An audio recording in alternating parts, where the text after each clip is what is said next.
כדי שנחיה.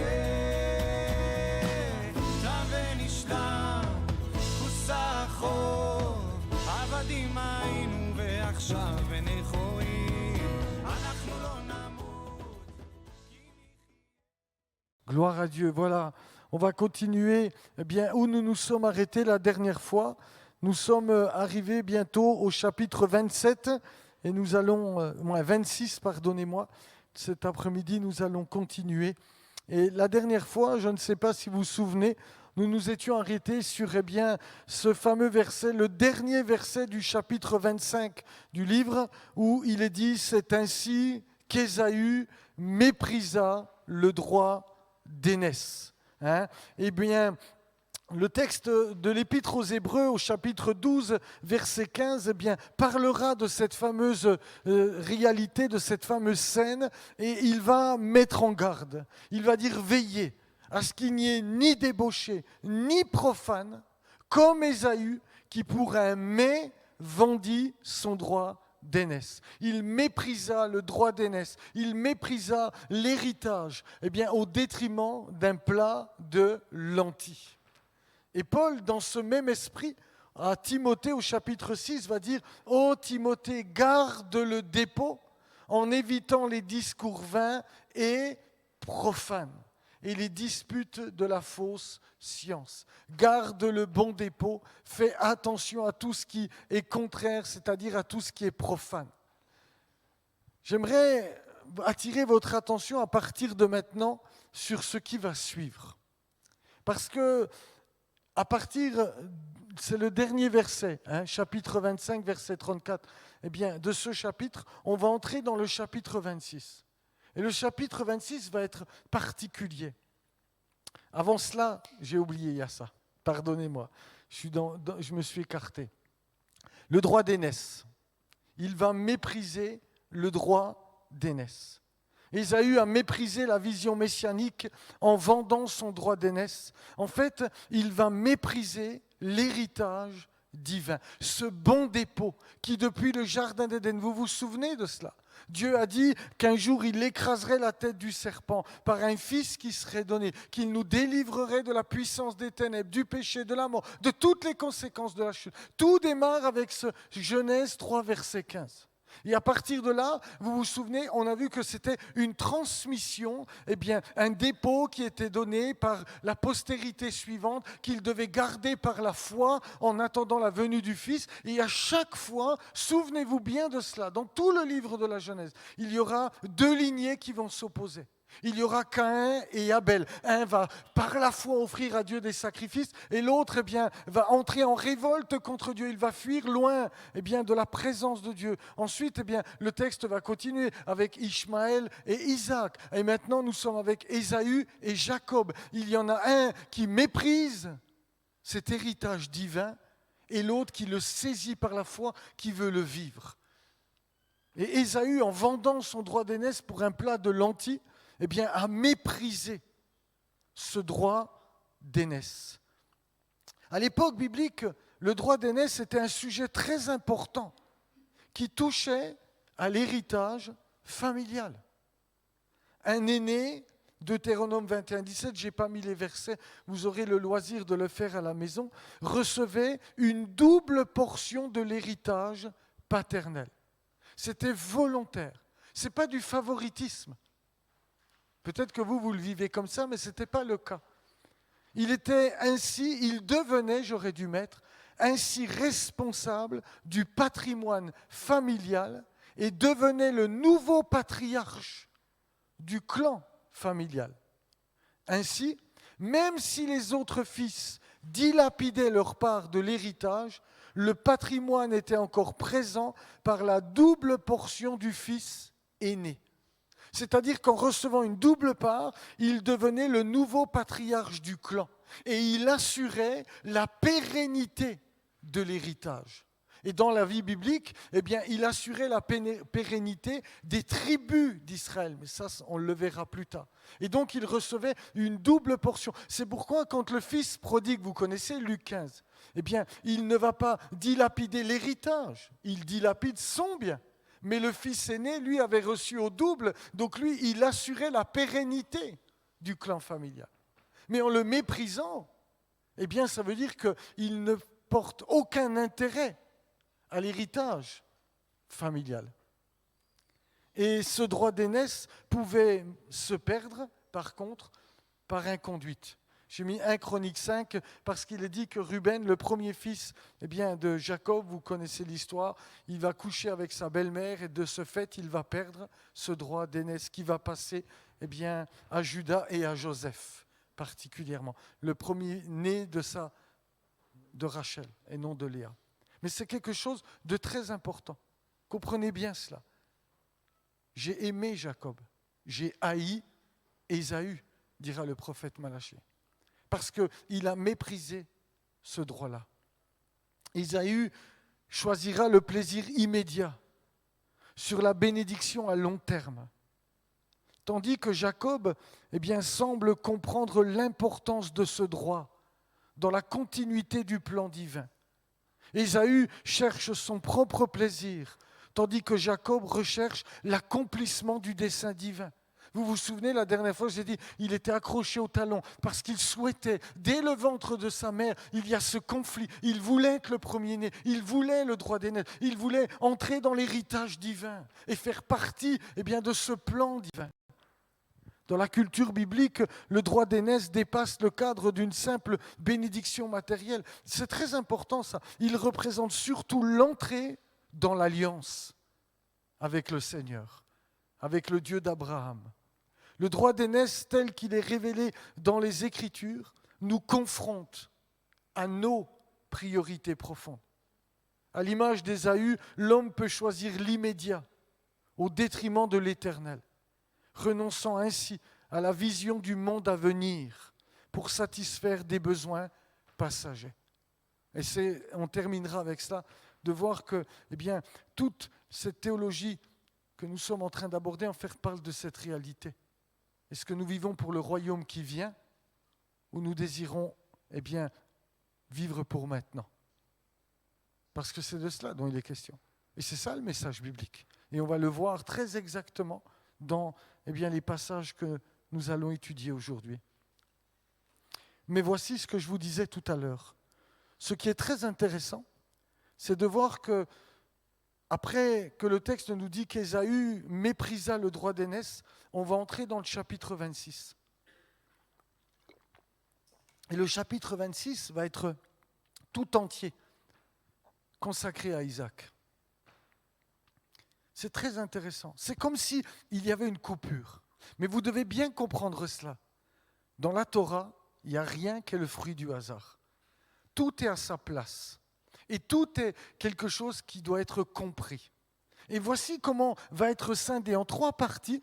Alors on ne va pas les étudier, c'est juste pour être interpellé et qu'on aille plus loin ensuite. Il est dit dès le verset 1er, il y eut une famine dans le pays, outre la première famine qui eut lieu du temps d'Abraham. Dieu, par ce chapitre 26, va nous ramener, vous vous souvenez, dans ce rapport entre le Père et le Fils. Vous vous souvenez ça ou pas? Nous avons vu ça ensemble. Et tout de suite, on se rend compte que tout ce chapitre 26 va nous rappeler que Isaac a vécu exactement ce que son père a vécu, a été exactement comme son père a été, de la même manière que Jésus dira, moi et le Père, nous sommes un. Parce que ensuite, à partir du verset 7, il est dit, lorsque les gens du lieu, parce qu'il y aura la famine, et Dieu va lui dire, tu ne descends pas en Égypte. Ça, il ne va pas lui permettre. Il va lui dire, tu vas rester à Guérar chez les Philistins. Et puis voici qu'il est dit, lorsque les gens du lieu posaient des questions sur sa femme, parce qu'elle était très belle, dit le texte, il disait, c'est ma sœur, car il craignait. De la même manière que son père disait de Sarah, c'est ma sœur. Isaac va dire les mêmes choses, va faire les mêmes choses. Et puis il y aura une 3e partie dans ce chapitre 26, c'est une histoire de puits, avec les bergers de Guérar des Philistins. Et il est dit, tous les puits, verset 15, qu'avaient creusé les serviteurs de son père, du temps d'Abraham, son père, les Philistins les comblèrent et les remplirent de poussière. Un chapitre tout entier qui revient sur cette thématique du Fils à l'image du Père. Vous me suivez? C'est très important. Ce que nous allons étudier va s'articuler autour de 2 axes cet après-midi. On va faire une lecture prophétique pour saisir le sens et la portée du texte dans le plan de Dieu. Et puis on fera une lecture pratique pour en tirer des applications concrètes pour notre vie et notre marche quotidienne. Regardez avec moi, parce qu'il va y avoir 2 derniers versets du chapitre 26 qui sont très intéressants, 34 et 35. Après nous avoir décrit la famine, c'est ma sœur, les puits, il va y avoir juste 2 petits versets qui sont un thème à lui tout seul. Ésaü, âgé de 40 ans, prit pour femme Judith, fils de Béhéri, le Hétien, et Basmath, fille d'Élon, le Hétien. Elles furent un sujet d'amertume pour le cœur d'Isaac et de Rebecca. Ces 2 versets vont nous servir d'introduction au récit qui va suivre.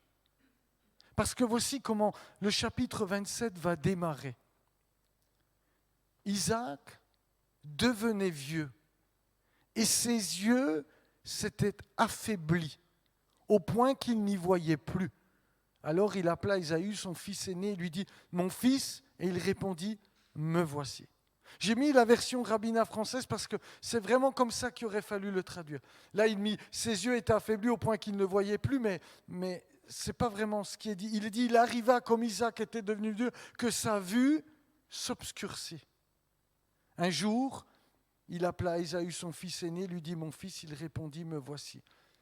Sa vue va s'obscurcir. Voici ce que dit le texte. Maintenant, je vous pose une question. Comment se fait-il que le texte nous invite à réfléchir sur cette sorte de cécité d'Isaac? Parce que s'il représente le Fils, si dans tout ce que fait Isaac, il est à l'image du Fils, il y a quelque chose de plus profond que nous devons comprendre. Vous me suivez ou pas? Non? Je vais aller plus loin. Rachi, le fameux commentateur juif, va donner cette interprétation.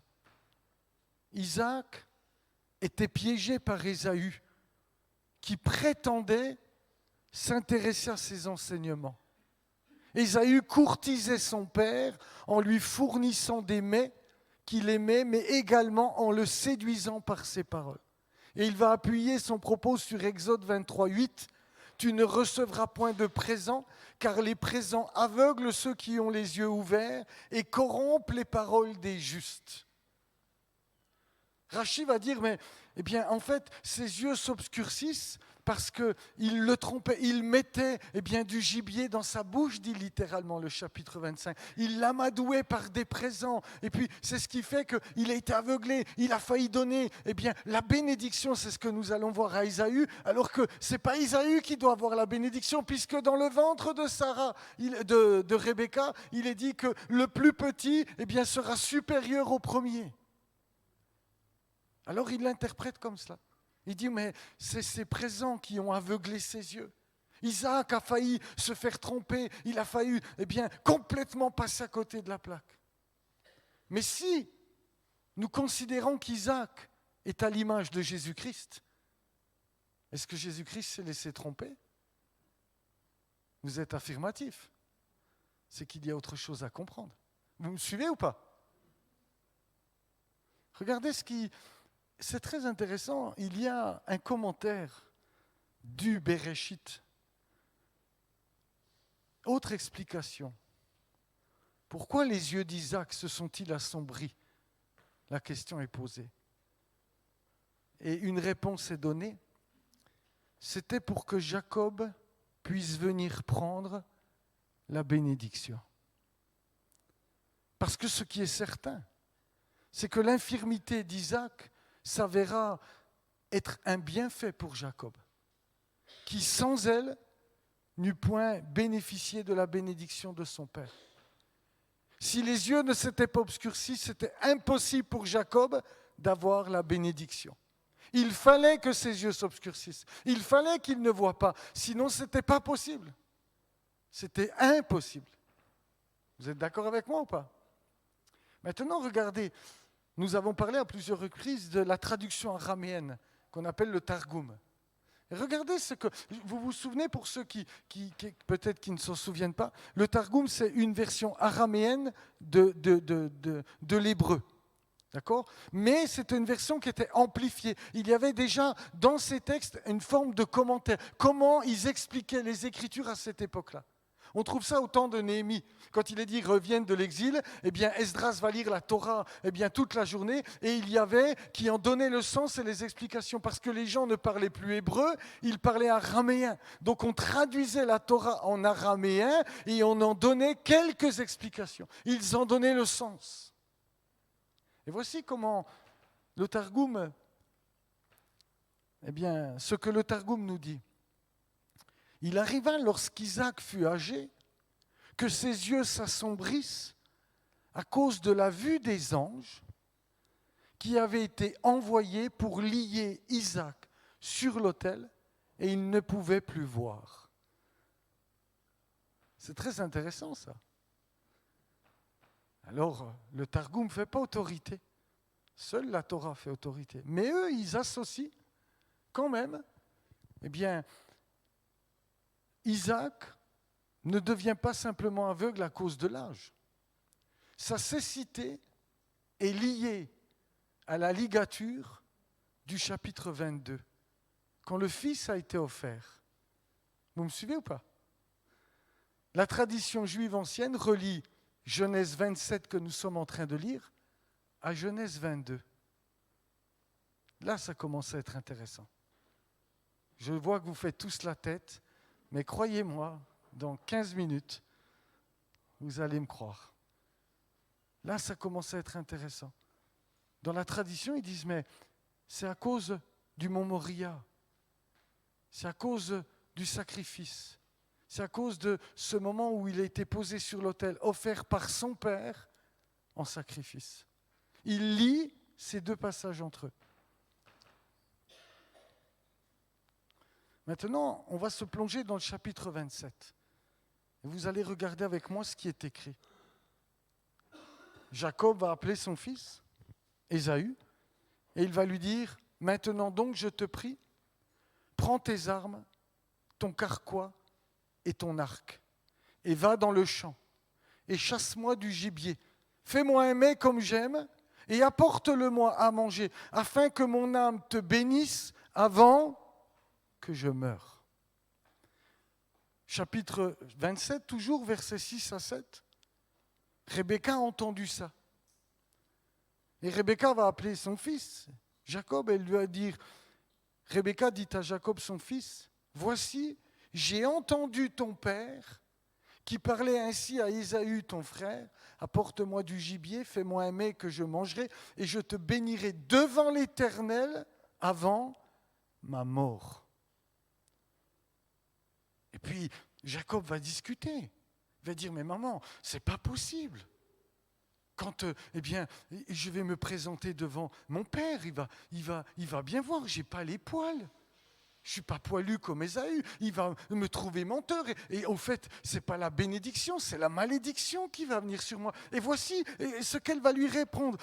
J'aurais dû lire carrément. Peut-être mon père me touchera-t-il et je passerai à ses yeux pour un menteur. Je ferai venir sur moi la malédiction et non la bénédiction. Sa mère lui dit que cette malédiction, mon fils, retombe sur moi. Écoute seulement ma voix et va me les prendre. Elle va demander 2 chevreaux. Ça fait beaucoup quand même 2 chevreaux pour un bonhomme. Vous êtes d'accord avec moi? On est des bons mangeurs, Claude, mais 2 chevreaux, quand même. Vous ne trouvez pas ça intéressant? Je continue. Il sait ce qui va se produire. Il va entrer. Et Isaac va dire, « Serre-moi et que je mange du gibier de mon fils, afin que mon âme te bénisse. » Jacob le servit et il mangea. Il lui apporta aussi du vin et il but. Alors Isaac, son père, lui dit, « Approche donc et baise-moi, mon fils. » Jacob s'approcha et le baisa. Isaac sentit l'odeur de ses vêtements, puis il le bénit et dit, « Voici l'odeur de mon fils et comme l'odeur d'un champ que l'Éternel a béni. » C'est là que ça devient très intéressant. Je vais vous montrer le langage et les mots qui sont employés dans ce passage-là. Fais-moi sentir. Sentir, roar en hébreu, flairer, percevoir une odeur, accepter. L'odeur, parfum, réar, c'est le deuxième mot. Parfum, odeur, senteur, arôme, mais c'est toujours lié au sacrifice. Toujours. Quand dans tout le Lévitique, Exode, Lévitique, dans toute la Torah, un sacrifice de bonne odeur, c'est toujours ce mot-là. Terme technique pour un sacrifice à Dieu. Un sacrifice de bonne odeur. Mais ce qui est encore plus beau, c'est vêtements. Vêtements en hébreu, ça se dit beged. Mais beged, avant de dire vêtements, ça veut dire perfidie, tromperie. Et ça vient de la racine bagad, qui veut dire agir en trichant, en trahissant, être infidèle. Et c'est là que ça devient extrêmement intéressant. Parce que, en vérité, le texte est en train de nous dire que Isaac a senti l'odeur de la trahison. Isaac, n'a pas été quelque part surpris par ce qui s'est passé. Il sent l'odeur de la trahison, mais il va quand même bénir Jacob. C'est-à-dire que Isaac n'est pas en train de se faire avoir. Isaac a très bien flairé l'odeur de la trahison. Et plus que cela, c'est pour lui une bonne odeur. Vous me suivez toujours ou pas ? Je relis ce que j'ai lu tout à l'heure. Parce que je veux que vous compreniez de quoi le texte parle. Apporte-moi à manger avant que je meure. Il le redira. Apporte-moi un mets que je mangerai avant ma mort. Elle va le dissuader de le faire. Non, je ne peux pas. Fais-le, mon fils. Mais tu te rends compte, la malédiction va venir sur moi. Que cette malédiction, mon fils, retombe sur moi. Normalement, vous devriez commencer à tilter. Vous tiltez ou pas ? Non, je crois pas.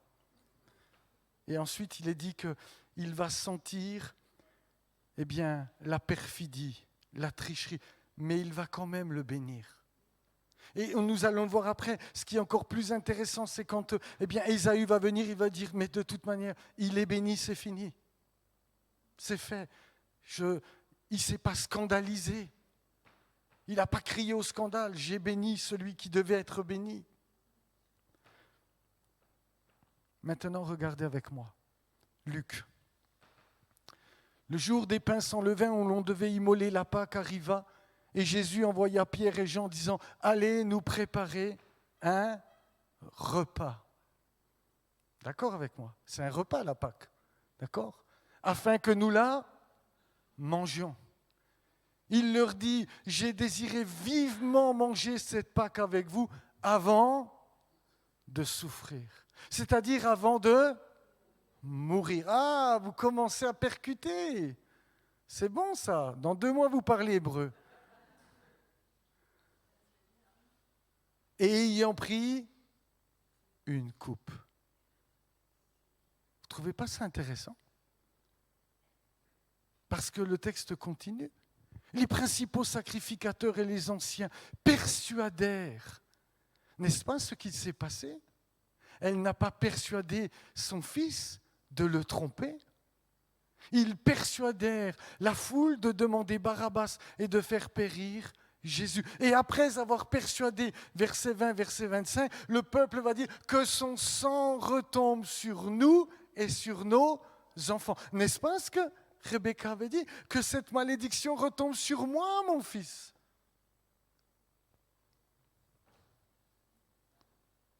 Aussitôt, Aussitôt s'approchant de Jésus. J'aurais dû mettre 2 colonnes en fait. J'ai mal travaillé. Parce qu'il est dit que Jacob s'approcha de son père et le baisa. Jésus, et aussitôt s'approchant de Jésus, dit « Salut Rabbi » et il lui donna un baiser. Le baiser de la trahison. Mais je m'arrête là. Je vais continuer, ne vous inquiétez pas. J'ai oublié de mettre quelque chose qui me vient à l'esprit quand je vous le dis. Regardez avec moi, Jean, chapitre 13. Il flaira la bonne odeur de la trahison. Vous êtes d'accord avec moi? Regardez ce qu'il est dit, Jean 13, verset 31. Lorsque Judas fut sorti, Jésus dit, maintenant, le Fils de l'homme a été glorifié et Dieu a été glorifié en lui. Si Dieu a été glorifié en lui, Dieu le glorifiera en lui-même et il le glorifiera bientôt.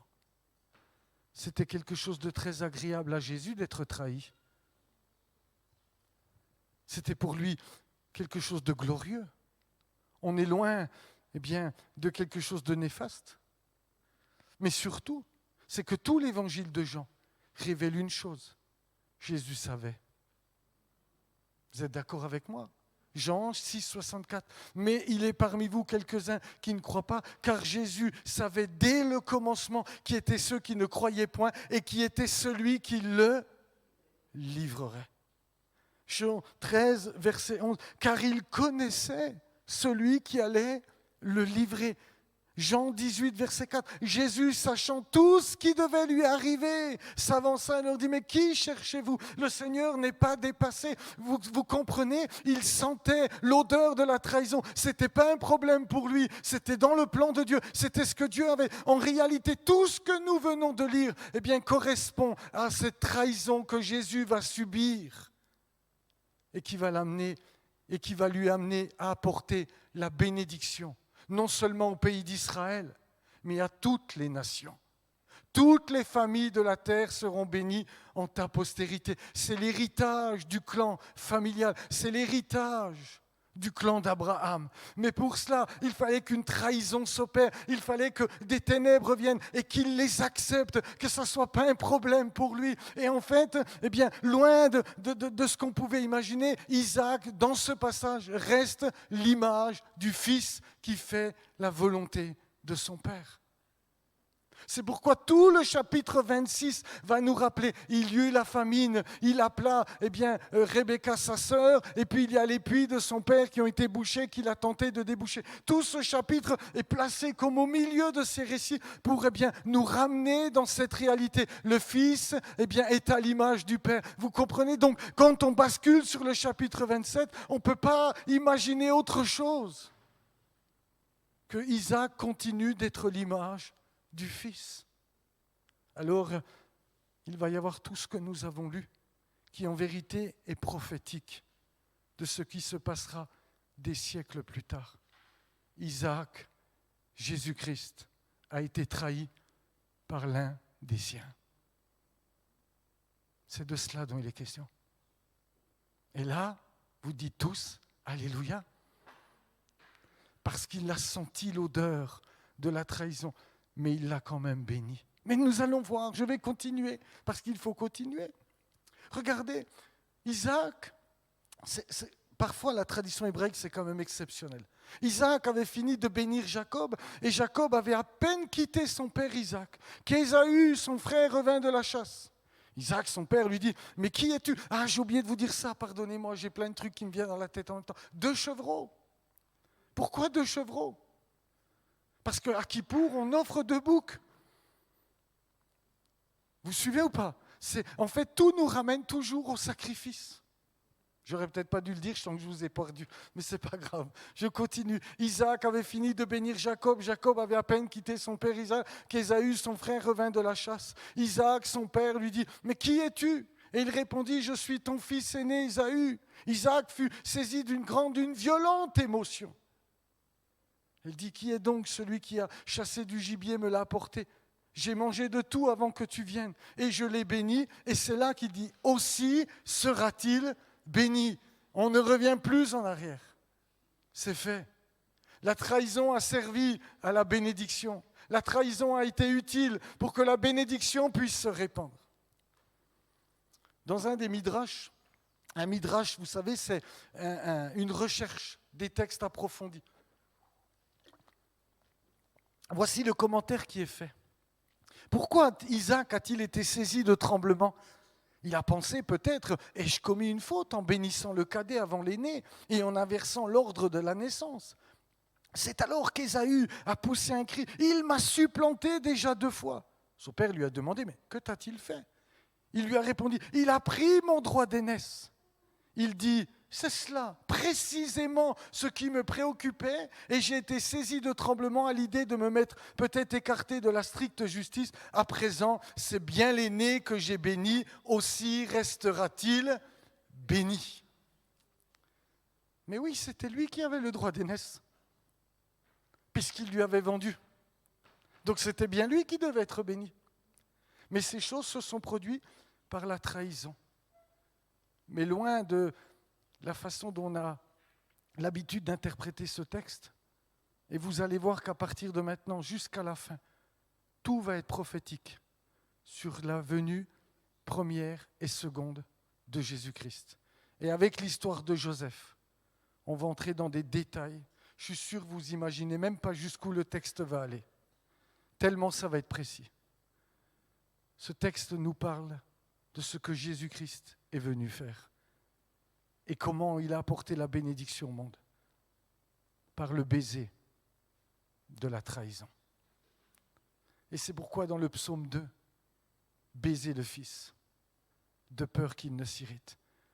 Ce que Dieu nous invite, c'est le baiser de la soumission. Reconnaissez que c'est le roi. Mais lorsqu'il est venu dans le monde, il a connu le baiser de la trahison. De la même manière qu'Isaac, qui est un type de Christ, a connu le baiser de la trahison. Mais il savait qui le livrerait. De la même manière que Jacob a compris en reniflant l'odeur, la bonne odeur de la trahison. C'est tellement profond. Vous êtes d'accord avec moi ou pas? C'est tellement profond. Ça nous parle de l'œuvre de Christ. Vous comprenez bien, que les disciples d'Emmaüs, quand il commença par Moïse, bien, dans toutes les Écritures, il leur expliqua tout ce qui le concernait. Ces hommes ont eu un enseignement sans pareil. J'en discutais avec Mathéo, je crois c'est hier, et on se disait, purée, s'il y a un voyage que j'aurais voulu faire sur la terre, c'est le voyage des 2 disciples d'Emmaüs avec Jésus, pour qu'il m'explique les Écritures. Et que dans toutes ces Écritures, on voit le Messie, on voit le Christ, on voit celui qui va donner sa vie pour le péché du monde et qui va apporter la bénédiction à toutes les nations. De la même manière, c'est un résumé qu'Isaac a été trompé par Jacob, Jésus a été trahi et livré, non parce que le plan de Dieu échappait à son contrôle, mais parce qu'il s'accomplissait à travers cette épreuve. Ses yeux s'obscurcissaient, les ténèbres. Jésus dira, c'est l'heure des ténèbres. Il va se laisser entraîner jusqu'à la mort de la croix. Dans les 2 cas, une situation marquée par la tromperie et l'injustice devient le lieu de l'accomplissement des promesses divines. Ainsi, ce que les hommes ont utilisé pour tromper ou trahir, Dieu l'a souverainement intégré pour accomplir son plan de salut. À Dieu soit la gloire. Amen. Vous avez le droit de dire Amen. Hein? À Dieu soit la gloire. Maintenant, je voudrais revenir dans une deuxième partie sur Ésaü et regarder ensemble ce que le texte nous dit parce qu'il est très intéressant pour nous aujourd'hui et d'un côté pratique. Genèse 26, verset 34, il est dit « Ésaü, âgé de 40 ans, prit pour femme Judith, fils de Béryl, nous l'avons lu, le Hétien, et Basmath, fille d'Élon, le Hétien. Et si vous vous souvenez bien, là je l'ai mis, c'est facile, en Genèse 25, eh bien, il était dit qu'Abraham engendra Isaac. Isaac était âgé de 40 ans lorsqu'il prit pour femme Rebecca. Et je vous disais, il n'y a jamais rien qui est anodin. Chaque mot qui se répète doit attirer notre attention. Chaque texte qui s'interpose doit attirer notre attention. Toute la Torah est extrêmement scrupuleuse et très détaillée. Pourquoi le texte nous dit que les deux avaient 40 ans? Ésaü cherche à imiter le modèle paternel, peut-être. Mais son imitation reste superficielle et révèle une incompréhension profonde du dessein de Dieu. Parce que, eh bien, Ésaü nous fait penser à un autre personnage de l'histoire. Vous vous en souviendrez peut-être pas, mais le premier qui a eu 2 femmes, Lémec. Parce que si ça ressemble, Isaac a une seule épouse, Rebecca. Tandis que Ésaü en aura 2. Et puis ensuite, il en aura d'autres. On verra ça un petit peu plus loin dans l'histoire. Mais il y a quelque chose de très intéressant qui commence à se dessiner. Alors, il y a quelque chose que j'aimerais voir avec vous qui est très important. Il faut bien distinguer ces deux notions. L'élection, brira, et la bénédiction, la brara. L'élection concerne le choix souverain de Dieu. Elle est directement liée aux promesses et alliances divines relatives à la terre et à sa postérité, à la descendance, selon son dessein. L'élu est choisi par Dieu, il devient le dépositaire et le porteur de la vision messianique. Ça, c'est l'élection. C'est le choix souverain de Dieu. Personne ne peut s'opposer. C'est lui qui choisit Isaac, c'est lui qui choisit Jacob, c'est lui qui choisit Joseph, c'est lui qui choisit par qui la vision va se perpétuer. Mais la bénédiction, eh bien, quant à elle, désigne les paroles et les dons transmis par le Père à ses fils. On le voit déjà chez Noé qui va bénir ou même maudire Canaan, son fils, et Jacob qui, à la fin de sa vie, va bénir les 12 fils qu'il a eus, vous connaissez ça, Genèse 49, de la même manière que Moïse, eh bien, comme un père spirituel, va bénir les 12 tribus d'Israël à la fin de sa vie, eh bien, comme un père qui bénit chacun de ses enfants avant sa mort. C'est 2 choses bien importantes à comprendre. L'élection, c'est une chose, la bénédiction, c'en est une autre. Vous vous souvenez de cet épisode? Et Jacob dit, « Jure-le-moi d'abord. » Et il le lui jura, et il vendit son droit d'aînesse à Jacob. Marar, en hébreu. Ça veut dire vendre, mais regardez aussi ce que ça veut dire. Livrer à la mort. Ésaü a livré à la mort son droit d'aînesse. Mais en faisant cela, donc, il va mépriser l'élection, mais il souhaite quand même être béni. Il n'était pas question pour Ésaü de vendre la bénédiction. La suite de l'histoire nous a montré qu'il va pleurer, ou qu'il pleurera, on ne l'a encore pas vu, pour être béni matériellement par son père. Mais de renier la vision de l'élection messianique. C'est pourquoi Ésaü est déclaré haï de Dieu. Mépriser l'élection équivaut à mépriser et anéantir le plan de salut en Jésus le Messie. Vous comprenez la gravité? Vous comprenez l'erreur qu'Ésaü a commise lorsqu'il va vendre son droit d'aînesse, lorsqu'il va mépriser ces choses-là, il va les livrer à la mort, ça ne l'intéresse pas, pour lui ça n'a aucune signification, c'est du profane au plus haut possible. En vérité, il va mépriser Dieu lui-même et son plan de rédemption pour l'humanité, ce plan qui passe par Abraham, Isaac et Jacob, ce plan qui passe par Israël, ce plan qui passe par le Messie d'Israël.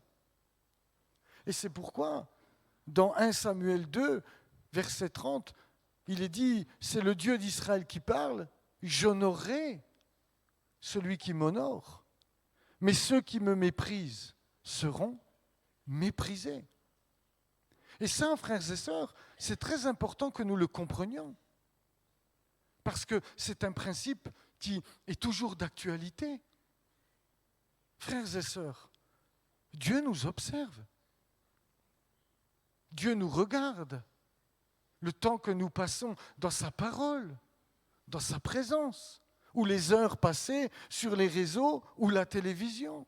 Dieu observe avec attention quelles sont nos priorités, ce qui a de l'importance pour nous, de la valeur. Je bénirai, j'honorerai, pardonnez-moi, celui qui m'honore, mais je mépriserai ceux qui me mépriseront. Dans le psaume 18, regardez avec moi si vous avez vos Bibles, dans le psaume 18, je vais vous dire le verset parce que j'ai un petit trou de mémoire, il est dit ceci. Aussi, verset 25. L'Éternel m'a rendu selon ma droiture, selon la pureté de mes mains devant ses yeux. Psaume 18, verset 25. Et il rajoute, avec celui qui est bon, tu te montres bon. Avec l'homme droit, tu agis selon la droiture. Avec celui qui est pur, tu te montres pur. Avec le pervers, tu agis selon sa perversité. Dieu, considère ce que nous sommes. Et Dieu, a méprisé Ésaü comme lui-même l'a méprisé. Mais Jacob qui voulait, Dieu l'a béni, Dieu l'a honoré, Dieu lui a fait grâce. Parce que Jacob, c'est pas le plus, c'était pas le plus intègre au commencement. Nous le verrons dans la suite. Il trompera encore son beau-père, mais nous verrons qu'il va apprendre à craindre Dieu. Parce que s'il a trompé son père avec un vêtement, dans des années plus tard, il sera trompé par ses fils par un autre vêtement. La tunique de Jacob, trempée dans le sang. Péché oublié ne veut pas dire péché pardonné. Mais ça, on le verra la prochaine fois. C'est très important de comprendre le principe qui se dégage de cette histoire. Dieu considère si les choses de la terre ont plus d'importance que le monde à venir. Et si il nous voit rechercher les choses qui viennent, ce monde à venir, Dieu va honorer, Dieu va nous faire vivre les prémices. Mais si nous ne sommes concentrés que sur les choses de la terre et si nous ne vivons que pour cela, il ne faut pas nous étonner que nous ne vivrons rien de plus. Mais ça ne veut pas dire qu'on ne sera pas béni. Parce que, nous allons le voir, il sera béni. Le texte dit, je continue au chapitre 27, lorsqu'Ésaü a entendu les paroles de son père qui dit non, c'est fait, terminé, je ne reviendrai pas sur ma parole. Il poussa des cris, de forts cris, pleins d'amertume. Il dit à son père, mais bénis-moi aussi, mon père. Ésaü dit à son père, n'as-tu que cette seule bénédiction, mon père? Mais bénis-moi aussi, mon père. Et Ésaü éleva la voix et pleura, dit le texte. Il voulait la bénédiction. Vous comprenez ce que je suis en train de dire? Il a méprisé, c'est le plan de salut, il a méprisé. Le droit d'aînesse, il a méprisé. Ce que Dieu voulait donner à ces hommes-là, Abraham, Isaac, etc. Il a méprisé ces choses-là. Mais la bénédiction, il la voulait. Comme beaucoup d'entre nous, vous me direz. On méprise le temps avec le Seigneur, on méprise sa parole, on méprise les heures passées dans la communion avec lui. Par contre, on veut être béni. Et Dieu a intérêt de nous bénir. Vous savez que plus tard, Hébreux 12, voulant obtenir la bénédiction, il fut rejeté. Quoiqu'il la sollicita avec larmes, car son repentir ne put avoir aucun effet. C'était trop tard. Le plan de Dieu était passé, comme Dieu le souhaitait. C'était par la trahison que ça devait se faire. Et c'est Jacob qui devait hériter. Parce que ça, c'est l'élection.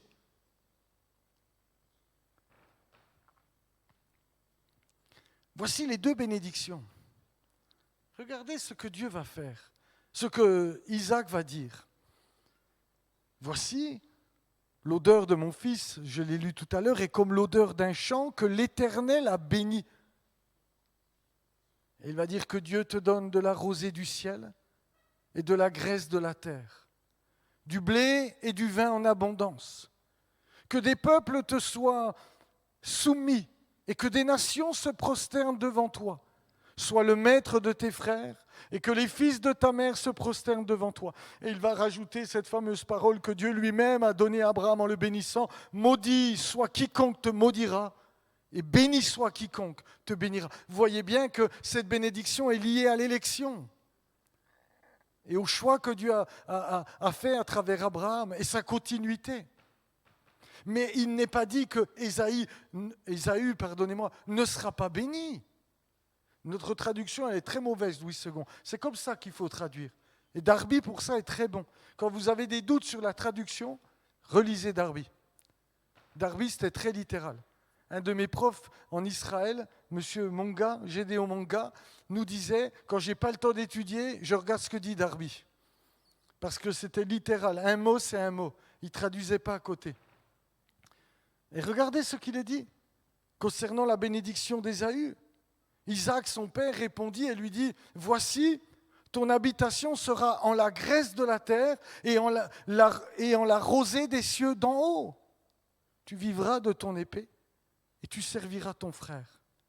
Et il arrivera que lorsque tu seras devenu nomade, tu briseras son joug de dessous ton cou. » Il va le bénir, il va lui aussi recevoir la graisse de la terre et la rosée du ciel. Sauf que,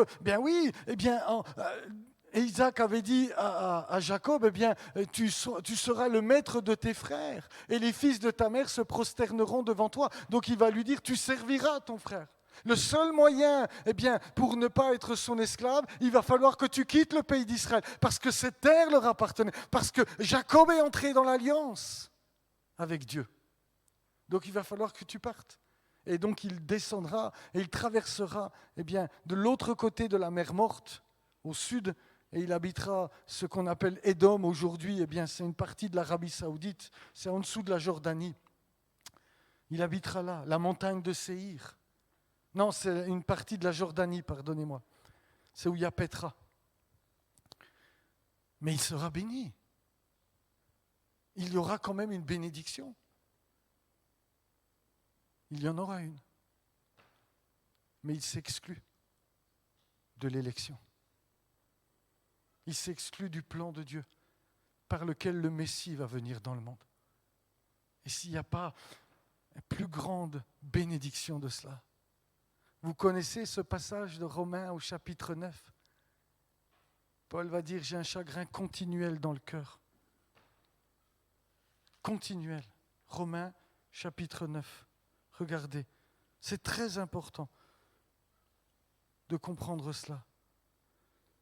Je voudrais moi-même être anathème et séparé de Christ du Messie pour mes frères, mes parents selon la chair, qui sont israélites, à qui appartiennent l'adoption et la gloire et les alliances et la Torah et le culte et les promesses et les patriarches, et de qui est issu selon la chair le Christ, qui est au-dessus de toutes choses, Dieu béni éternellement. Amen. Vous avez remarqué, il ne dit pas à qui appartenait. Il dit, j'ai un chagrin continuel dans le cœur. Parce que c'est ça l'élection. Et dans l'élection, voici tout ce qu'il possède. Il possède l'adoption, la gloire. Quand il est dit la gloire, comprenez, c'est ce que peut-être vous avez entendu parler de ce mot. En hébreu, on dit c'est la shrina, c'est-à-dire la présence réelle, effective de Dieu. Cette nuée qui reposait sur le tabernacle et ensuite sur le temple, cette shrina qui était là, c'était leur bien, ça faisait partie de l'alliance, ça faisait partie de l'élection. Et puis les alliances, la première et la nouvelle, et la Torah, et le culte, et tout ce qui concerne l'adoration de Dieu, et puis toutes les promesses, et puis les patriarches. Mais surtout, c'est de ce peuple qu'est issu le Messie d'Israël, le sauveur du monde entier. Ésaü, tu as méprisé cela. Tu es un insensé. Tu es un insensé. Mais Dieu te bénira quand même. Mais Dieu te bénira à la mesure que tu l'as désiré. Parce que regardez, là où Jacob reçoit une bénédiction ancrée dans la relation avec Dieu, celle d'Ésaü demeure centrée sur la prospérité terrestre, sans référence explicite au nom divin. Je relis que Dieu, voici l'odeur de mon fils est comme l'odeur d'un champ que l'Éternel a béni, que Dieu te donne. Le nom ne sera pas donné, ni invoqué pour Ésaü. Tu ne veux pas de Dieu? Il n'y en aura pas. Mais regardez, de plus, la bénédiction d'Ésaü, la graisse de la terre est mentionnée avant la rosée des cieux. À l'inverse de l'ordre observé dans la bénédiction de Jacob. Cette inversion n'est pas anodine, elle révèle une orientation prioritairement terrestre où l'abondance matérielle, précède la dépendance du ciel. Vous avez remarqué, je remets, il y a la rosée du ciel et la graisse de la terre est la rosée des cieux d'en haut. Il y a une inversion. Et tout est... vous me suivez quand je dis ça? Rien n'est anodin. Tout doit nous interpeller.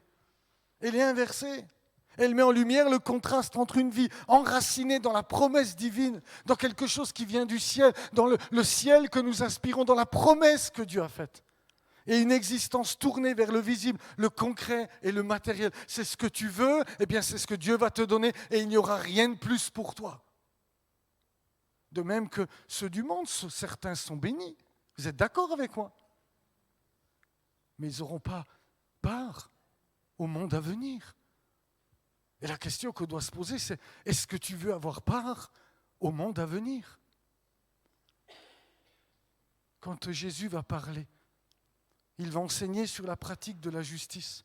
Quelle heure il est? Je vais me taire dans 5 minutes. Quand Jésus va parler de la pratique de la justice, jeûne, prière, aumône. Ouais, j'aurais dû le dire à l'envers, à l'endroit. Aumône, prière, jeûne. Matthieu 6. Quand vous pratiquez votre justice, il va dire quoi? Si vous donnez pour être vu des hommes, vous avez déjà votre récompense. Vous êtes d'accord avec moi? C'est ce que tu veux. Tu veux être glorifié par les hommes? Ok, tu le seras. Mais tu perds ce qui vient d'en haut. Quand tu pries, si c'est pour être vu des hommes, Dieu dira la même chose. Tu auras ta bénédiction sur la terre. Mais ce que tu dois rechercher, c'est ce qui vient d'en haut. Et surtout, c'est ce qui est à venir. Et tout l'évangile de Jésus-Christ, il se résume de cette manière-là. Si aujourd'hui tu acceptes d'être le dernier, quand le monde à venir vient, tu seras le premier. Si aujourd'hui tu acceptes d'être le serviteur, en ce jour-là, tu seras servi et honoré par Dieu lui-même qui se mettra à table. Ce sera une inversion totale des valeurs. Ces hommes ont demeuré sous des tentes alors qu'ils étaient dans le pays de la promesse. Vous vous souvenez? Parce qu'ils avaient en vue la cité qui a de solides fondements, dit le texte. Et puis, c'est ce qu'ils recherchaient. Ésaü est celui qui a totalement méprisé ça. Il a voulu tout de suite, il a méprisé. Donc tu n'auras aucune part au monde à venir. Aucune part. Mais c'est un danger pour nous aujourd'hui. C'est un danger de perdre la vision, c'est un danger de perdre ce que le Seigneur est venu apporter, ce que l'espérance du royaume à venir projette sur nos vies. C'est un danger dans lequel nous pouvons nous tomber. Et parfois, nous confondons la bénédiction avec l'élection. Ce n'est pas parce qu'on est béni qu'on aura part au monde à venir. Regardez ce que je vais vous dire, écoutez ce que je vous dis.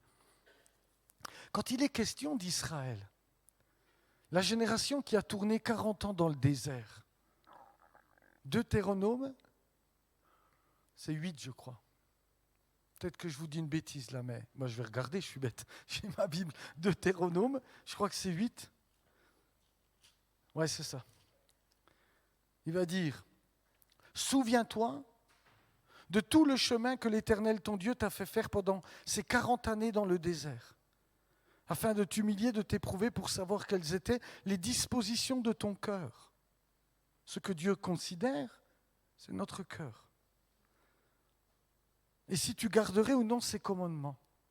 Et puis il va dire au verset 4, « Ton vêtement ne s'est point usé sur toi, et ton pied ne s'est point enflé pendant ces 40 années. » Vous imaginez, 40 ans dans le désert, ton vêtement, j'aimerais bien avoir des vêtements qui durent 40 ans. On ferait des sacrées économies quand même. Ton soulier, Eh bien, c'est la même chose. Ton pied ne s'est point enflé. Tu n'as pas eu besoin de changer de chaussures. Quelle bénédiction! Vous êtes d'accord avec moi? Quelle bénédiction! Maintenant, allez dans le psaume 95. Psaume 95. Il est dit quoi? Psaume 95. Verset 10. Pendant 40 ans, j'ai eu cette race en dégoût. Là, je ne comprends plus rien.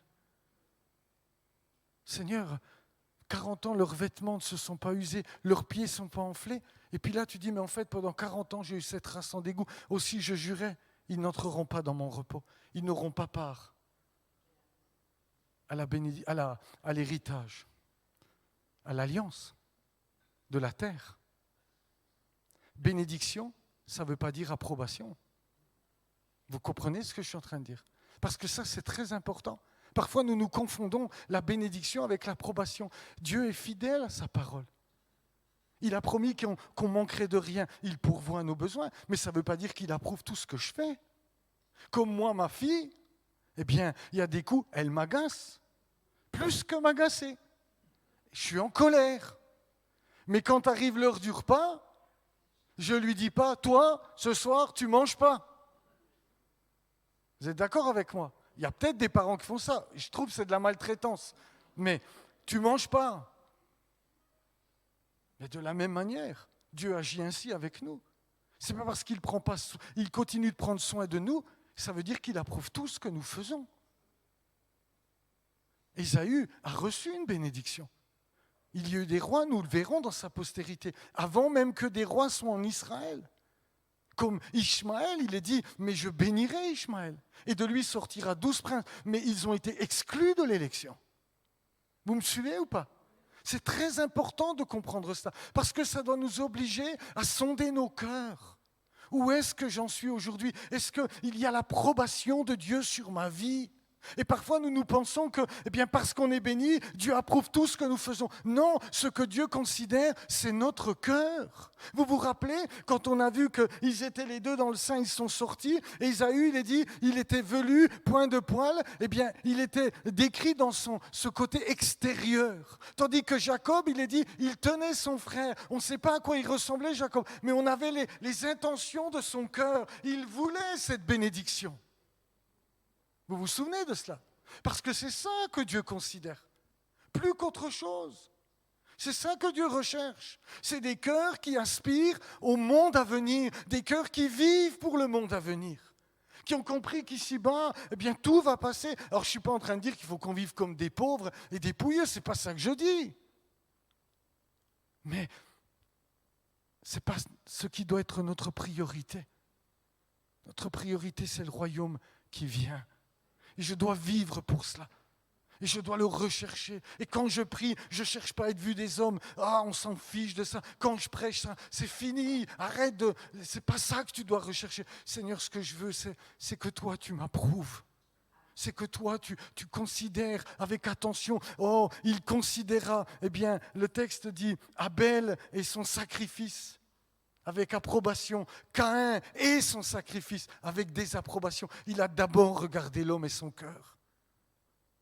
Et nous devons constamment comprendre eh bien, que la bénédiction, ce n'est pas d'entrer dans tout le plan de Dieu et dans toute l'approbation de Dieu. Mais y entrer, ça ne veut pas dire qu'on est parfait. Jacob va devenir Israël. Jacob va apprendre apprendre la crainte de Dieu. Il a trompé. Sans se repentir. On le verra peut-être la prochaine fois. Eh bien, il sera trompé par son beau-père. Et puis, ce que je vous disais, le pire du pire, il sera trompé par ses fils avec le vêtement du frère. Il va apprendre à craindre Dieu. Et Jacob va devenir Israël. Israël, celui qui marchera et qui accomplira le dessein de Dieu, parce que c'est sa vocation. C'est ce pourquoi Dieu l'a choisi, c'est ce pourquoi il est le peuple élu. Ce n'est pas parce qu'il était meilleur et supérieur aux nations, c'est parce que Dieu voulait passer, c'est son choix souverain par ce peuple pour apporter la bénédiction au monde entier. Et même en rejetant le Messie pour une partie d'Israël, ils ont quand même apporté la bénédiction au monde. Parce que ça fait partie du dessein de Dieu. C'est ce que nous venons de voir. Je vais terminer avec ça. Le nom d'Ésaü est extraordinaire. Ça veut dire velu, poilu, chevelu. Mais ça vient, en hébreu, ça ne se dit pas Ésaü, c'est Esav.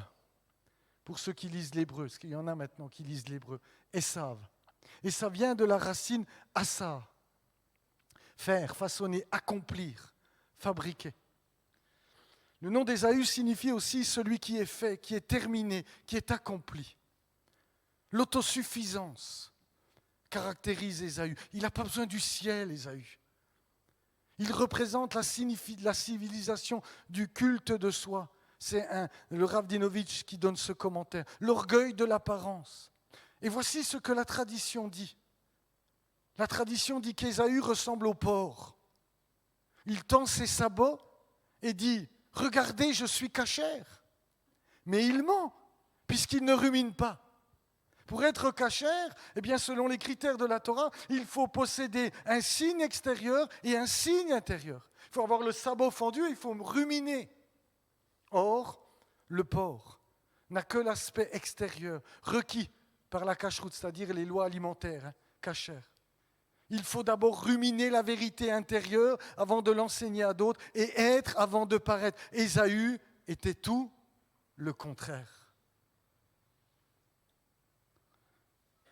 Sache que dans les derniers jours, il y aura des temps difficiles, car les hommes seront égoïstes, amis de l'argent, fanfarons, hautains, blasphémateurs, rebelles à leurs parents, ingrats, irreligieux, insensibles, déloyaux, calomniateurs, intempérants, cruels, ennemis des gens de bien, traîtres, emportés, enflés d'orgueil, aimant le plaisir plus que Dieu, ayant l'apparence de la piété, mais reniant ce qui en fait la force. Éloigne-toi de ces hommes-là. 2 Timothée 3. Romains chapitre 2, versets 28-29. Le juif, ce n'est pas celui qui en a les apparences. Et la circoncision, ce n'est pas celle qui est visible dans la chair. Alors il n'est pas en train de dire que la circoncision n'a pas de valeur pour le juif. Il est en train de parler aux juifs dans ce passage. Et il leur dit, mais le juif, c'est celui qui l'est intérieurement. Et la circoncision, c'est celle du cœur, selon l'esprit, et non selon la lettre. La louange de ce juif ne vient pas des hommes, mais de Dieu. C'est bien d'avoir le signe extérieur, mais si tu n'as que le signe extérieur, sans le signe intérieur, dira Paul, ça vaut rien. Ce que Dieu veut, c'est que nous ne soyons pas un peuple qui a des apparences, parce qu'on est là le dimanche matin, parce qu'on est là quand il y a des réunions, mais que le reste de la semaine, les choses de Dieu sont secondaires, très peu d'importance. Dieu le voit et Dieu le considère. Ce que Dieu veut, c'est que nous soyons les mêmes cet après-midi à Mikra, et demain et toute la semaine qui vient, méditant sa parole, recherchant sa face, aspirant aux choses d'en haut. Et là, c'est Dieu lui-même qui nous louera. Parce que juif en hébreu, Yehudi, ça veut dire celui qui loue. Il y a un jeu de mots. C'est ça que nous devons rechercher. Et nous devons aspirer au royaume qui vient, plus que tout. Vous me dites Amen? Plus que tout. Nous retrouverons ce que nous avons perdu dans le jardin d'Éden. Il a promis de restaurer toutes choses. Genèse chapitre 3, verset 15. Et il a accompli son plan à travers Abraham, à travers Isaac. Et maintenant, nous sommes entrés à travers Jacob, et qui nous amènera à Joseph, et de Joseph à Jésus de Nazareth, par qui tout s'accomplira. Et c'est dans ces choses que nous devons entrer par la foi, les vivre, les désirer, les rechercher. Parce que toute la Torah, selon ce que nous avons vu tout à l'heure, va nous enseigner une seule chose. C'est qui est le Fils et ce qu'il est venu faire. Il est mort et ressuscité pour le salut du monde entier. Amen. Allez, je me tais. Prions. Seigneur, nous te bénissons, nous te rendons grâce. Parce que ton plan, Seigneur, est sans égal. Ton plan nous dépasse. Tu as accepté l'obscurité, la trahison, pour que la bénédiction s'étende sur les nations tout entières. Tu as accepté, Seigneur, d'être le trahi, celui qu'on a trompé, celui qu'on a condamné faussement, pour que nous puissions aujourd'hui entrer dans la bénédiction, que nous puissions être greffés à ton peuple, que nous puissions avoir part aux alliances, aux promesses, à la maison de Dieu, à l'espérance du monde qui vient. Seigneur, c'est ma seule prière. Continue de nous éclairer par ta parole. Continue de nous faire voir ce que tu es venu faire et quel est ton plan et ta pensée. Continue de nous garder, Seigneur, en toi. Garde-nous d'avoir les apparences de la piété, mais d'en renier ce qui en fait la force. Seigneur, tu nous sondes cet après-midi et tu nous connais.